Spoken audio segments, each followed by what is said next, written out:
The importance of human rights. People of wisdom state. While everybody loves the Evliya, dear slaves of Allah Ta'ala, why do we fail to love one another?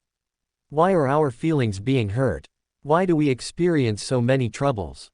What is the reason for them? The reason is that people do not observe human rights and do not abstain from what is unlawful. Allah Ta'ala divided sins into two categories. 1. Sins that are between him and human beings. 2. Sins that are among human beings, which involve violations of one another's rights. Allah Ta'ala either forgives the sins that are between him and humans or inflicts punishment as requital for them. It is up to our Lord. However, justice will certainly be done regarding the sins that involve the rights among servants. In other words, everybody will be brought to account in the next world with regard to the rights of humans. As a matter of fact, our Master the Prophet states, in the hereafter, every Muslim will be asked 7 questions on the Sirat bridge.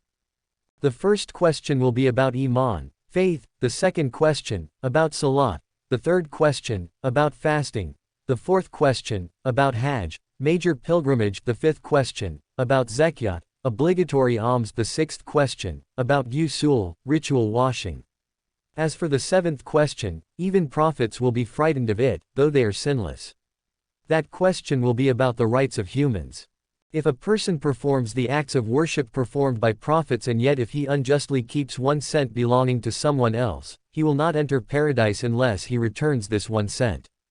The issue of the rights of humans is so important that the reward, thawab, of 700 salats that were performed in congregation and accepted will be taken away from the guilty party and given to the right owner in return for a right of 1 dank, half a gram of silver.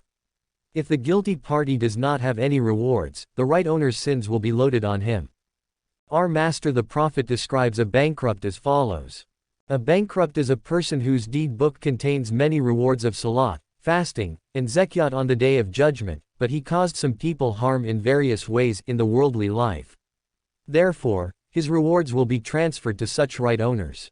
If his rewards are depleted before the rights are paid, the sins of the right owners will be loaded on him, and then he will be hurled into hell. Accordingly, a Muslim who knows the importance of human rights, and avoids violation of them, can never get into an argument or have a fight with anyone. He cannot hurt the feelings of a human because he fears to infringe on his rights.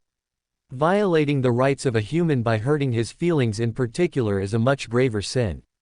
For this reason, our Master the Prophet said, breaking the heart of a believer is a sin graver than demolishing the Kaaba 70 times. It is written in our religious books, let him, who will not be able to fulfill the rights of his wife not marry, so that he may steer clear of committing a transgression against the rights of a human.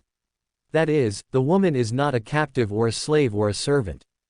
Some religious superiors did not even use to ask their own wives or children to give them a glass of water, so as not to have anyone's rights on themselves. Instead, they used to go and take it themselves. Some other superiors, so as not to be considered to have given an order, used to say, would you please give me a glass of water? They were extremely afraid of violating a human's rights.